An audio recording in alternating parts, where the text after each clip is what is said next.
It's time for Chill and Heal. From mental health and anxiety to nutrition and self-care, just chill and live a happy life. Chill and Heal with Chill Spa owner Chrissy Cantor on 99.9 and AM 1370 WFEA.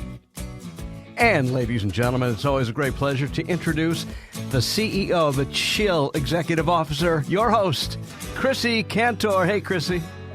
Oh, good morning, Mike. Thank you so much.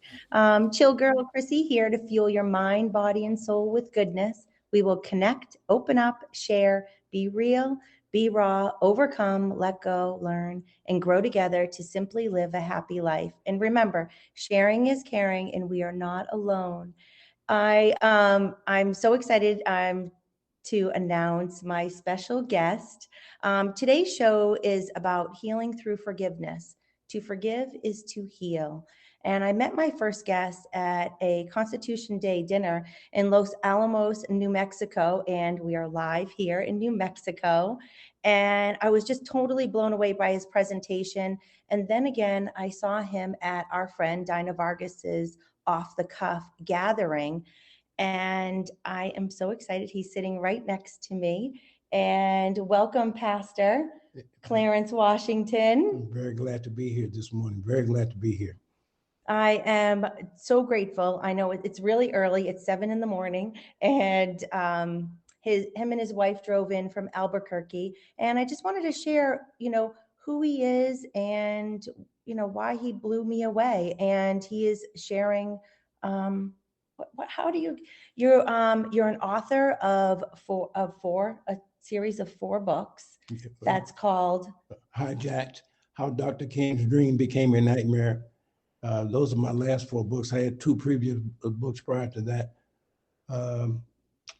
Tools for Effective Prayer, The Mechanics, Dynamics, and Contents of Prayer. And also the second book was Victory Every Day in Every Way, Kingdom Living According to Nehemiah the Governor. And then I wrote the 4-part series, Volume 1, The Dream, Volume 2, The Hijack, Volume 3, The Nightmare, and then Volume 4, The Recovery. And man, we really need to get to the recovery part, right? Yes, desperately need that. Yeah, we really are experiencing some very hard times in America today. Yeah. So today, when I first listened to your presentation, I didn't know who you were, and you spoke to all of us. And can you summarize what your books are about? Because it's Hijacked, and this incredible cover is your son drew it. He's an illustrator. Yes, graphic designer and illustrator. Yes. Well, Hijack, How Dr. King's Dream Became a Nightmare, Volume 1, The Dream. In Volume 1, what I do is I show, I dissect Dr. King's dream into 3 dream methods and 4 dream goals. And I show how Dr. King's dream has everything that it needs to fix what's wrong with America. And that's what his dream does. He essentially gives us a roadmap to show us how to fix what's wrong with America. And so in Volume 1, I just tell what the dream is, how people have worked against it to discredit his dream. And then in Volume 2, the hijack, I show all the various ways that his dream has been hijacked. I show how it's been hijacked by the disciples of Saul Alinsky. Saul Alinsky says that the end justifies the means. Says that the end justifies the means, which goes against what Dr. King says. Because Dr. King says that that the end is pre-existent in the means, or that the means are the end in the process of becoming a reality. And so when someone says that the end justifies the means, and that goes totally against what Dr. King's dream says. Dr. King's dream is a God-given dream, and I think that's important to say. And so we know that it will work. And then also I show how after how the disciples of Saul Alinsky hijacked the dream, I show how the disciples of the Black liberation theology hijack the dream. And they're a little bit more deadly in some ways because the Black liberation theology disciples, people have a tendency to believe them more readily because it sounds like that they are based in, they have a spiritual base to them. But they're and for that reason, they're more dangerous because what they teach really does not, is not in accordance with what the Bible says, but they use that to deceive people and make people think that it's all written and grounded in the Bible, and particularly it deceives a lot of Christian people. And one of the big ways that the disciples of Black liberation theology has hijacked the dream, and that it teaches that America is composed of two kinds of people: the oppressed and the oppressors. It says that Black people and other non-white males, if you will, are the oppressed, and that white people or white thinking people are the oppressors. And so you see, we have the critical race theory that's floating around today that's really working against helping America to be all that God wants her to be, and working against our best interests. And then in addition to those two, there's also the politics of hate, the politics of white guilt, and identity politics. All of these things are working against Dr. King's dream, because Dr. King was all about bringing people together and uniting people. And so all these things are working against his dream. And then in volume 3, The Nightmare, I show all the things that this has caused, and there are many. There's so many that I lend it to abortion, for example, because when abortion is legal, then it's a proof in fact that more Black people are aborted. And so legalized abortion or pro-choice is really Black genocide. This is what the stats say. There are more Black people that are killed by abortion than by all the various ways that, or the means by which Black people die together. If you add them all up, more Black people are killed by abortion. And then also in The Nightmare, I show how the mediocre public school system, which is also spiritually toxic, how that has worked against people of color not being able to advance, because other than a good family, the most advantageous thing that allows people to progress in the world is education. Education is a miraculous thing.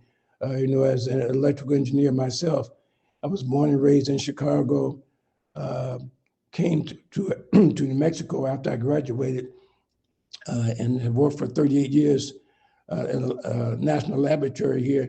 And it was because of education, a good education that I had, that I was able to do that. If it had not been for my education, being very good in math, I don't know where I would be today. And so education is so important. And so that's also one of the nightmares of the hijack. There are people now that are telling our young people that math is oppressive. And that really hurts me deeply, because I know it was because of math that enabled me to have a very prosperous and successful career. But that's all part of the hijack in order to control people.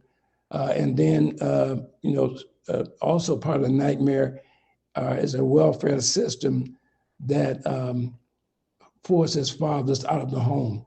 And so, as you know, there's about 60 to 70% easily Black families are fatherless. And so there's just so many ways in which the hijack has caused a nightmare in America. And then in volume 4, I tell now, how does America recover from the nightmare caused by the hijack? And so, and I show what the church has to do, what the Black community has to do, what America as a whole has to do, and what we all must do to recover from the nightmare that we're now experiencing in America. Wow, I am totally blown away, and to take these enormous, it's a wealth of knowledge here, and it was an eye opener for me. So the first thing is to wake us up, and you woke me up. I was feeling like I was the only one. To feel like uncomfortable, because my mom's white. I have a biological father that's Hispanic. And when, as I would say, I would be like, people were talking, I went to this one thing. Sometimes it's just so uncomfortable to talk about. But they were talking about owning my white privilege. Mhm. And I'm like, I'm so confused. I'm like, I'm brown. Mhm. And I was like, well, I'm sticking up for my white friends. For me, the darker I can be, the prettier I feel. Mhm. So I just never understood this because I didn't see the racism as a kid. So when this is being pushed on us, like, oh, you need to own your white privilege. So when you brought this kind of stuff up in your presentation, which was unbelievable, and for you to summarize this was amazing in this short of time, because I normally only have an hour to talk. It's like, how do we share with people that we shouldn't be judging people by the color of our skin? You know, I think that is something that, you know, for me as a pastor, it's easy, and because I know that is a biblical principle that says that we should not judge people according to physical appearance of any kind, but by our character. And so, but I think that intuitively, people know whether you are Christians or you have people of faith or not. Intuitively, you know that there's something wrong when you're judging people by physical characteristics that none of us had anything to do with. I mean, we are who we are. You know, we look like our parents, okay? And so it just, you know, I would think that intuitively you would know that that's just not a good thing to do, and that you ought to be judging people according to by their behavior and how they treat you. Yeah. That's what I do. I treat people how they treat me. I give them the benefit of the doubt, okay? And so, but I think that we have to not let people convince us to do what we know within us is not right. I think that people have a sense of fairness that's in them, but so many other things, whether it's peer pressure, whatever it is, it keeps them from doing those things that we internally feel that are right. You know, it feels right for me to when I meet you, not to be prejudging you, but to give you a chance to show who you are as a person. I mean, that feels right to me. Yeah. You know, and so typically when people do other than that, it's because they have been convinced by someone else that they should do something differently. Yeah, and I think the push of the white guilt, it's just very confusing. Which is part of the hijack. And so white guilt is not good. No, it's not. And you know, and I think that people have to realize that, you know, we have a force in America that's trying to divide us. Plain and simple, is trying to separate us by race, by gender, by sex, by every kind of thing that you can think of. They're trying to divide us and to bring America down, quite as simple as I can put it, you know, which really hurts me very deeply as one who worked for such a long period of time to defend America, which is what I did for 38 years. It really hurts me when I see people that are trying to destroy America from within by dividing us. Yeah, and we don't even realize that it's happening. I mean, we see that it's happening now because it's been going on for quite a while, but I didn't see it before. It's become so blatant now. Yeah. I mean, you can't miss it anymore. I mean, there were times where lies were being told that were plausible. I said, well, maybe that could be, but now they're so blatant, they're not even good lies anymore. Critical race theory, teaching our young students to that if you're white, that you're not a good person just because you're white, and that if you're black, then you can't be successful because someone is holding you down. You know, they're not even good lies anymore. And so that's what's so disturbing about it. You know, we have to wake up because we're in some very serious times right now, very serious times. Yeah, it's serious times because hate is the worst thing we can do. And when we, and like you were saying with the divide, the divide is it's all about hatred. And so many of the things that you've discussed is, the color of our skin, our sexuality, our culture, the COVID mandates, mandating the vaccines in some places. And you brought up Sandia Labs? Yes. Where that's where I had met you originally, is down in Los Alamos. Yes. And they have a vaccine mandate. And we had met a gentleman that lost his job.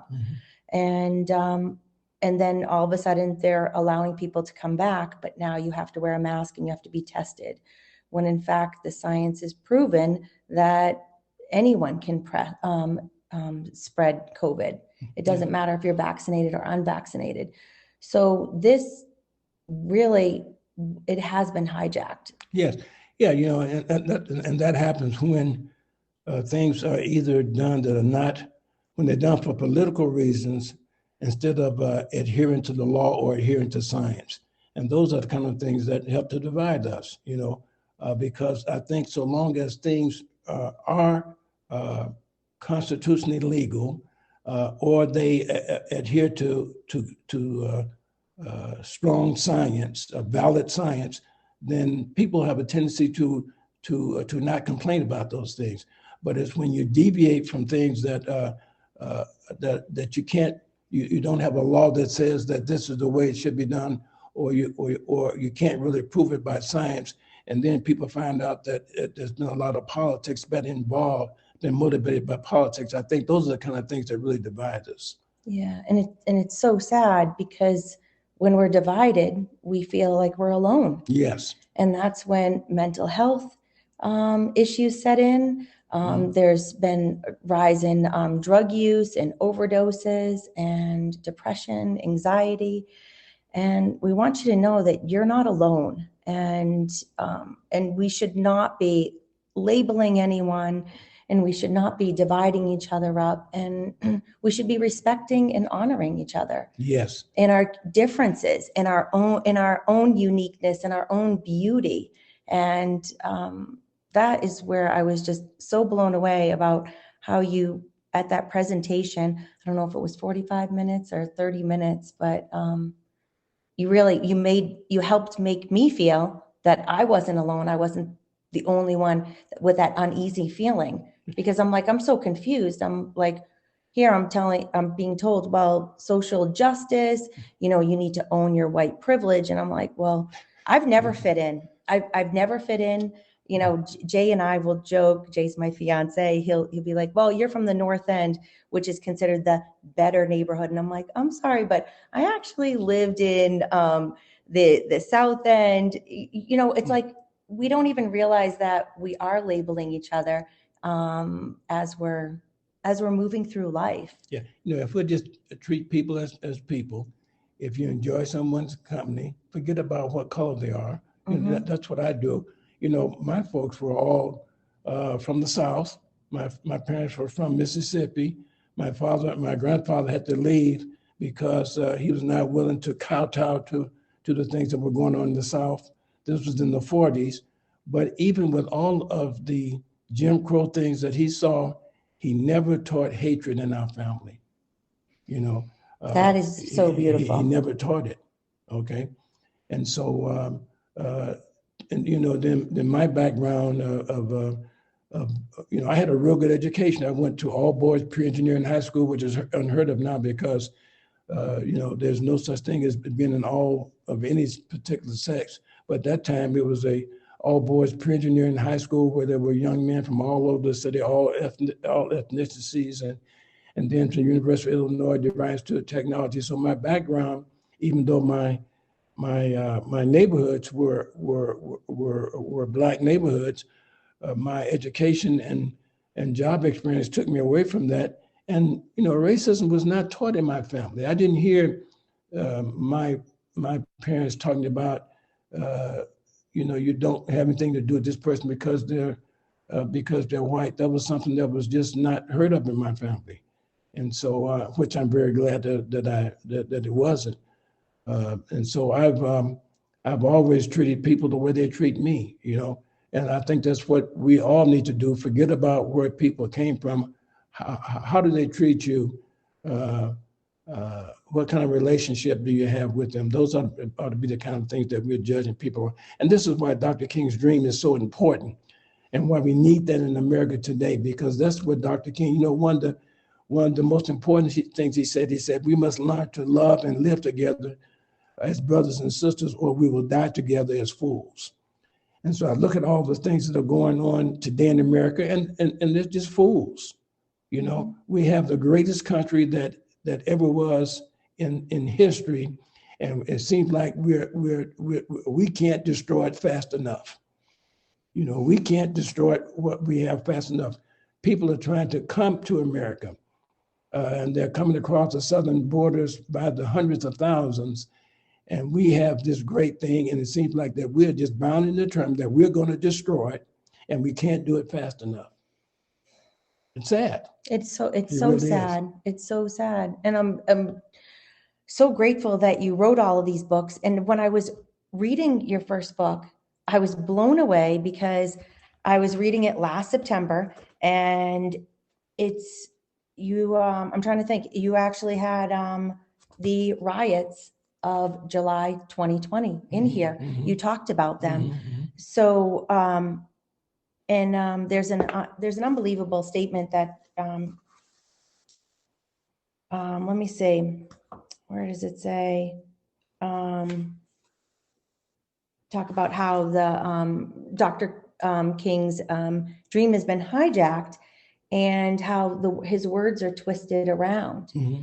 and how you leave things out. People leave things out. So can you share Martin Luther King's dream so that everyone knows it?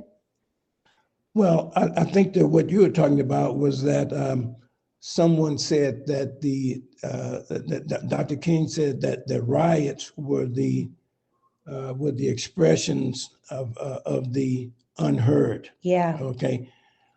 Now, and so that what they were trying to do is to try to use Dr. King's words to justify rioting.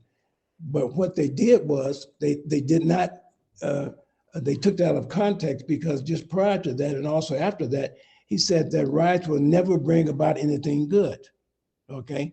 And when he said that in so many different ways, as I previously said, he said that the end is pre-existent in the means, and that there can be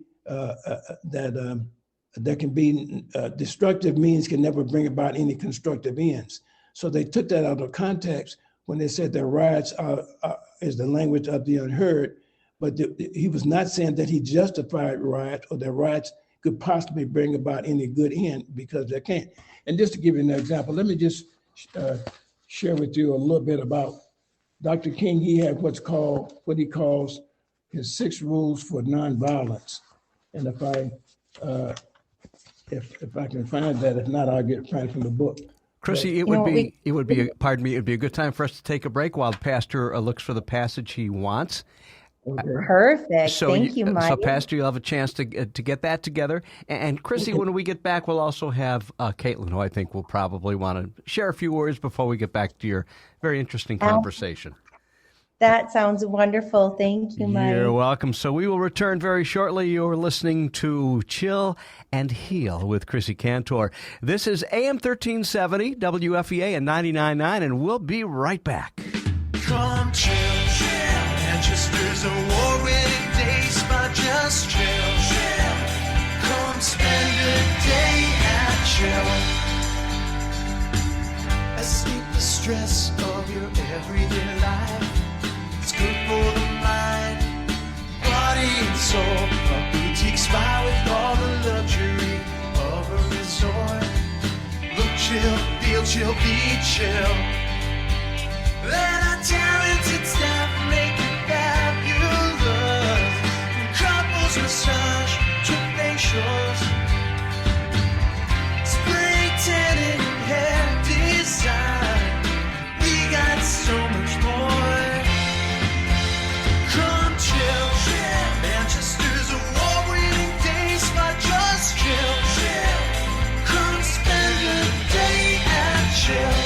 online at chillspa.com. More than ever before, it's important to take care of your well-being and fuel your mind, body, and soul with goodness. Tune in Wednesdays at 9 a.m. for Chill and Heal with Chill Spa owner Chrissy Cantor, the Chill Girls, and special guests sharing experiences and expert advice on how to keep it simple. Just chill and live a happy life. They'll dive into a variety of topics from mental health and anxiety to nutrition, self-care, and tips on how to look and feel good every day. Chill and Heal, Wednesdays at 9 a.m. on 99.9 and AM 1370 WFEA. We get busy with our day-to-day lives. Chill Spa wants to remind you to take time for you. Making clients look and feel their best is their mission. Chill Spa is here to treat your body, calm your mind, and soothe your soul. Chill specializes in luxurious facials, face and body skin tightening, and cellulite solutions, skin and body contouring, makeup, hair, and nail care, spray tanning, and more. Book your chill time today. 1224 Hanover Street in Manchester. Online at chillspa.com. Chillspa.com. Now, back to Chill and Heal on 99.9 and AM 1370 WFEA. Chrissy Cantor, of course, behind the microphone, live from New Mexico, just 2 time zones away from us. Joining us right now in New Hampshire, talking to you is in New Mexico is Caitlin, one of your Chill girls. Good morning, Caitlin. Good morning. Good morning, Caitlin. How are you? I'm great. How are you? I'm wonderful. Just excited to share our chill specials for the month of May. Thank you. Yeah, so our chill deal of the month, now this is Glow Month. It's also Skin Cancer Awareness Month, so we have to share more about that next week. But we're doing a really super cool special where it's up to 20% off, which is exciting. So depending on how much you buy, you get a bigger discount. So if you purchase 1 product, you'll get 10% off, 2 products, 15% off, and 3 or more, you get 20% off. So that's for the whole month of May, which is super exciting. That is awesome. I can't wait to chill and glow. Yes, we're going to be glowing. And loving this content on, when we started talking about forgiveness, Christy, and so our chill tip of the week, talking about sticking with the forgiveness and using forgiveness as a form of self-care, which we don't realize sometimes that holding on to anger and resentment towards someone can cause such an impact on our health.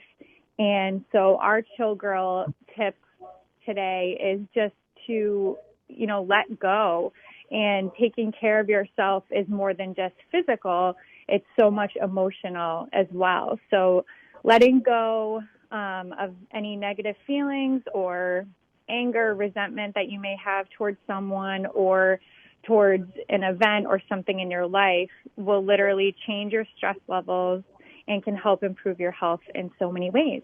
So I think you guys are going to talk a little bit more about that today. But for me, we're just saying chill, heal, and forgive. I love it. Thank you, Yes, Caitlin. yes. You're welcome. Amen, right, Yes, Pastor? yes. Amen. Thank you, Caitlin. Thank you, Caitlin. You're All right, so welcome. we're going to dive right back in. And so this is about forgiveness. Yeah, and why don't we just transition over to that, because Yes. that's really, really important.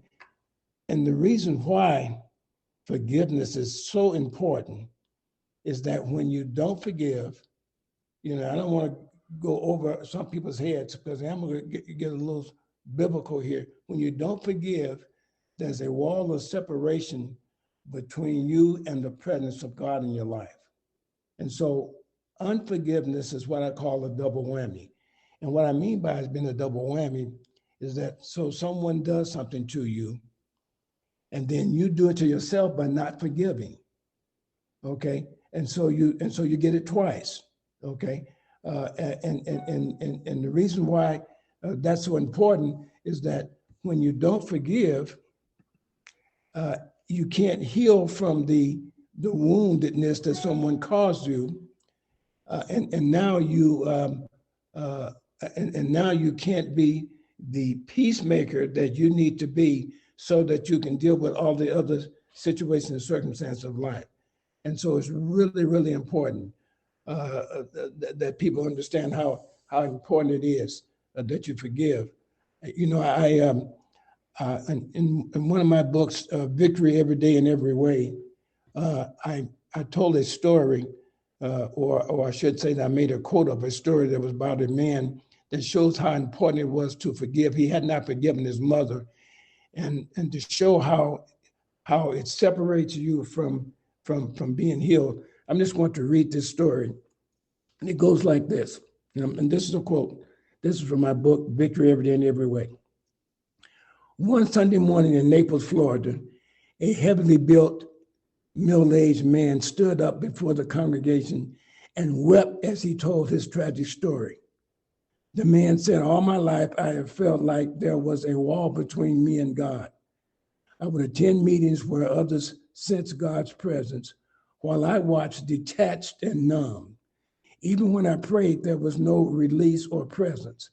Then I realized I had taken Satan's bait years ago because I hated my mother for abandoning me when I was 6 months old. I realized I had to go to her and forgive her. I called and spoke with her for only the second time in 36 years. I cried, 'Mom, I have held unforgiveness toward you all my life for giving me away.' She began to weep and said, 'Son, I have hated myself for the last 30 years for leaving you.' The man said, I forgave her and she forgave me. Now we are reconciled." And then the man said something that was even more exciting than him reconciling himself with his mother after 36 years. He said, "Now the wall that separated me from God, the wall that separated me from God's presence is gone." And then he just completely lost it and wept bitterly and said through his tears, "Now I cry in the presence of God like a baby." When you don't forgive, you hurt yourself more than the person that hurt you. And I think that's what people don't understand. Many times people won't forgive because they feel like they're hurting the other person. Mm-hmm. But someone said that not forgiving someone is like taking a poison yourself and expecting for the other person to die. That is true. Unforgiveness does more to us than it does to the person that we want to forgive. And so it's really important. And in America, that's what we've got to do in order for us to get through these very difficult times that we're in. There's going to have to be a lot of forgiveness. We're going to have to become peacemakers. That's going to be our attitude. Our attitude has got to be that while I've got to be a peacemaker while I am in the process of helping to fix what's wrong with America. And the first step toward being a peacemaker is that you have to forgive everybody of everything, because the sin, I'm calling the sin of unforgiveness is worse than any sin that anybody could do. And so we have to realize that and be willing to forgive, because we'll never get through all the chaos that's going on in America right now if we don't forgive. Again, I say Dr. King said that we must learn to live, to love and live together as brothers and sisters, or we will die together as fools. And so that's important that we make a very concrete effort to do that. Yes, and sometimes it might be hard for us, like very hard, and especially when the wounds are open. And I pulled up this little 5 steps to forgiveness, and let me know what you think, Pastor Washington. Okay. In Psychology Today, 5 steps to forgiveness is 1, reflect on the situation. Mm-hmm. 2, put yourself in the other person's shoes. Mm-hmm. 3, choose to learn from the experience. Mm-hmm. 4, let go, which is exactly what Caitlin said, and we always say it, Chill, let it go. Mm-hmm. And 5 is decide where you want to go from here. Mm-hmm. So those steps, do you suggest anything else? Well, okay. Or make it even more simple? Those are some good steps. I'm just going to add to that a little bit. Yes, okay, I'm going to add to that. Okay. And what does it look like? I'm going to say under the title, what does it look like when you've forgiven everybody of everything? What does that look like? Okay. One is that you give up your right to get even or for revenge. If you haven't given up that right to get even for revenge, you really haven't forgiven yet. True. You still got to give that right. That is true. And 2, let go of the bad feelings about someone that was caused by what they did to you. Okay, there it is. Let go. Step 4. Okay, Yeah. So we're right on target on that.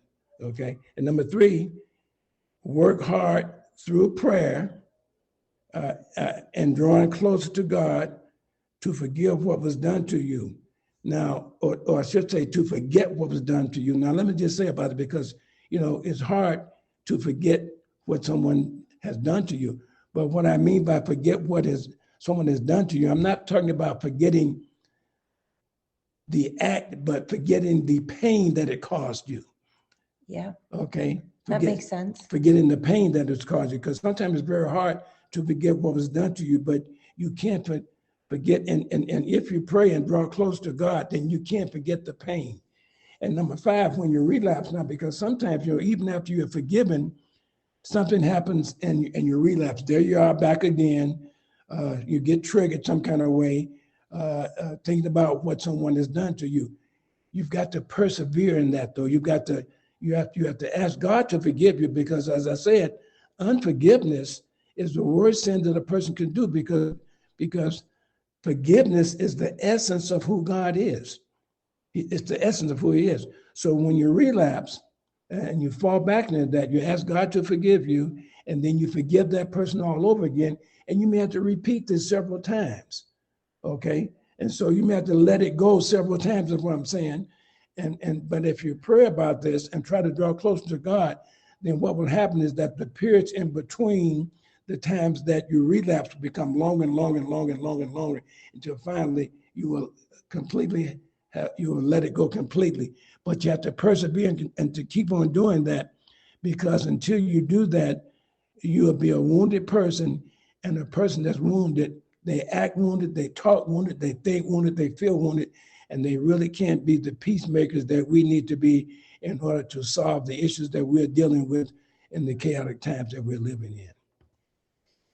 Yeah, and we need a lot of peacemakers. Yes. We need a lot of Yes. peacemakers, Yes. and you are leading the way. Well, I try. Oh my gosh. I try. And you're leading the way, and you're sharing so much, because it's so confusing. And there's a wealth of knowledge in these books and guidance in your books, and awakening for us to go, yeah, that wasn't right, what I heard about, social justice or CRT. So CRT is not good. It's racist. It is racist, and anybody that promotes it is racist. And I say, the real racists are the people that are promoting CRT under the guise of not being racist. But how do you solve racism? By promoting racism. How do you solve discrimination? By promoting discrimination. So those people that promote CRT, they're the real racists. They are the real racists.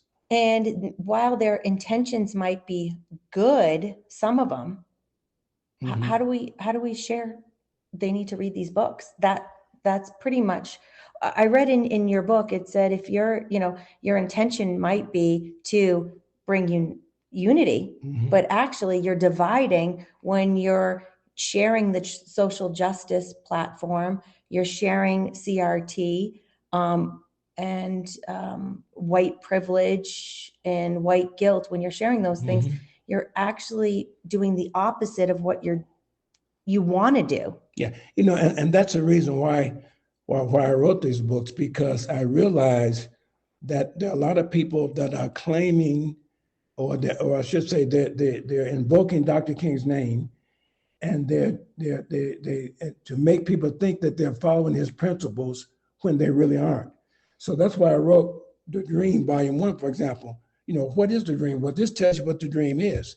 A lot of people don't know what the dream is, so they can be very easily deceived. They may think that they're doing some things that are helping our nation, when in fact they're doing just the opposite.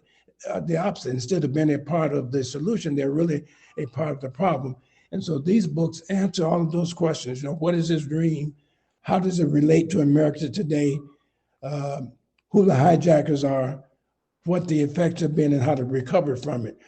And so that's why there's the charts and graphs and a lot of details, because a lot of people didn't have the time that I've had or the experience to accumulate all this data and put it in book form.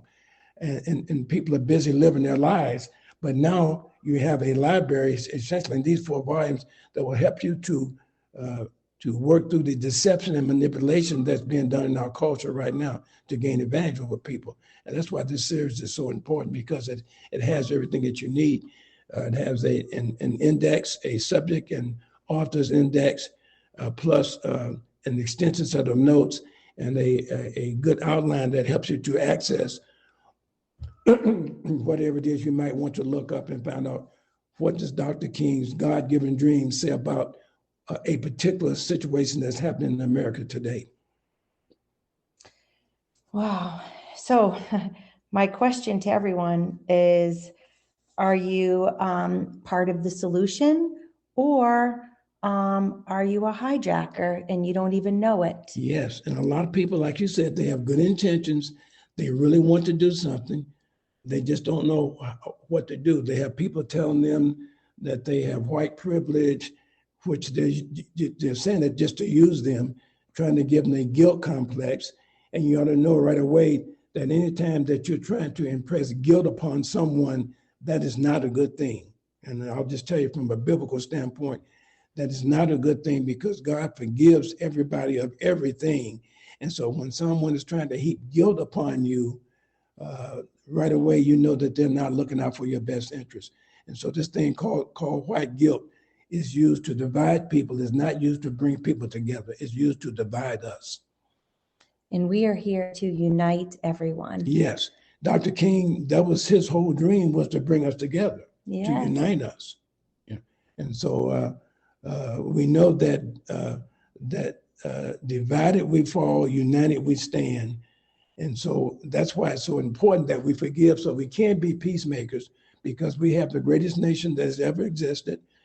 There are a lot of people who give anything for what we have. And again, I say, we can't destroy it fast enough, because we're not willing to forgive and be peacemakers. And it's time to forgive. Yes. Let go. Yes. Move on. Yes. Come together. Wake up. Share Yes. peace and love. Yes. Wake up. Yes. And knowledge up. Yes. Knowledge up. Yes. Be kind and show up with goodness. Yes. And be willing to stand up when you know that that the critical race theory is it's demonic. I'll just plain simple, demonic. You got to be willing to say that, look, this is not what Dr. King said we should do it. This is not what Scripture says that how we should do it. And you got to tell people. You got to face them and make sure that you got to be willing to speak up and tell the truth as you know it, because people are telling lies and they're not afraid to do it. And so we can't be afraid to tell what we know is the truth. And, you know, at the beginning, I get so excited to share your wealth of knowledge, and I want to talk about how long it took you to write these books. And your background, your wife of 37 years encouraged you, and your son, Donald, who illustrated them for you, and how she edited them. And, you know, and a little bit about you to share with everyone, so that people know you are walking and living Dr. Martin Luther King's dream. Yes. Yes. And in fact, my life is so closely related to it, because when I was getting out of school, Dr. King, it was August of 1963 that he gave his I Have a Dream speech. I came to work for Sandia Labs in April of 64. So it was just less than a year, maybe 6 months, 6 or 7 months.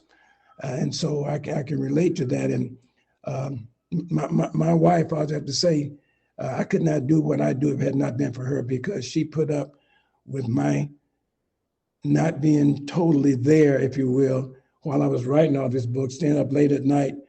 And she encouraged me. She never complained about it. She did the initial editing. I don't know what I would have done if it was not for her. But the reason why I wrote these books was because, being from Chicago, where I was born and raised, I would watch TV, Channel 28, which we get in Albuquerque, and I would see every week there was so much black on black crime. And I know that in Chicago, my hometown, there are churches all over, places where people should be able to go in to get knowledge and that they need, so there wouldn't be the things happening that there should be. And I said, okay, now why are all these people whose pastors are invoking Dr. Martin Luther King, who you have all these government programs that are being done to help people, got all these things that are being done in the name of Dr. King, and yet we have we have the nightmare that we have right now. And so it became very obvious, they're really not following his principles. And that's really what motivated me to write these books, to let people know, look, these are what the principles are. These are who the hijackers are. This is what it has caused, and this is how you recover from it. This is how you make his dream a reality in America. So that's really what motivated to. And my wife was right there encouraging me. My son, I have a son that's also, he's a minister. He was encouraging me. And so that's really why I wrote it. My wife has been, wow, the scripture says that a wife is the greatest blessing that a man can have. And my wife is definitely my greatest blessing that I've ever had in life, has been my wife, without any doubt about that. But I just felt an ache in my heart for what's happening in America was the reason why I wrote these books. I had to do something.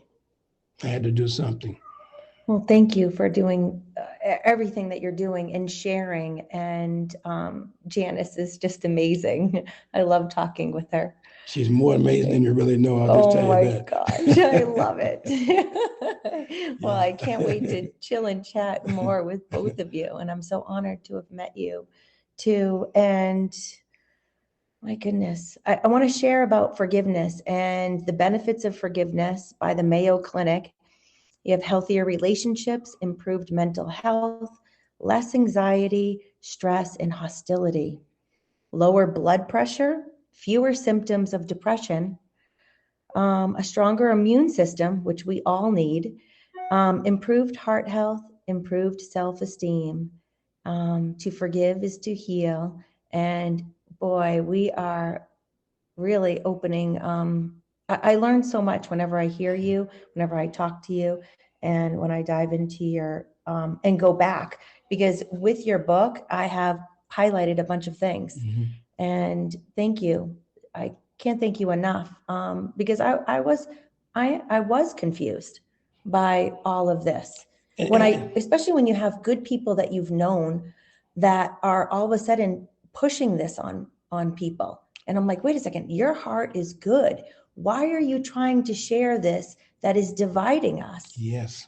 I don't get it. I know. And so when I saw you and heard you, I'm like, here, you've lived it and you're sharing it. And you've opened up my eyes to know it's wrong. Yeah, it's really, Chrissy, what's really sad, like you were saying, there are a lot of good people with good hearts. Yeah. And I think that's where the deception is coming in, because there's a lot of people that have put a lot of things ahead of the welfare of the American people. And it's really hard to think that America has that number of people with so much self-interest that they're willing to put our well-being not in first place. Because I think that we have been used to having leaders in the past that have done a better job of putting the people first. Mm-hmm. And now we don't have that. Yeah. Okay. And I think it's hard for us to understand what's happening because this is a new time in America right now, you know, and people are just coming around and saying, hey, you know what? We've got to keep our eyes open now. We can't just trust what people say anymore. I know. And that's so sad. Yes, it is. And people are having a hard time switching over to this new way of thinking. Okay. Because you just don't want to believe that things are as bad as they are, you know. And they are bad, and they are going to keep getting bad unless we all wake up and unite and share the truth of the amazing Martin Luther King's dream. Yes, and you know, and this is now Dr. King. He was all about forgiveness. Okay. Yes. He's all about forgiveness. And you know, I was getting ready to read to read something before we started if we hadn't have enough time. And we have like I think 3 minutes, okay. Mike. I think I can read in 3 minutes. About 2.5. 2.5. Okay. I'll read fast. And it was the 6 rules for nonviolent resistance. Rule 1, nonviolent resistance, and this will show you the forgiveness aspect of this. As I go through this will show you exactly the forgiveness aspect.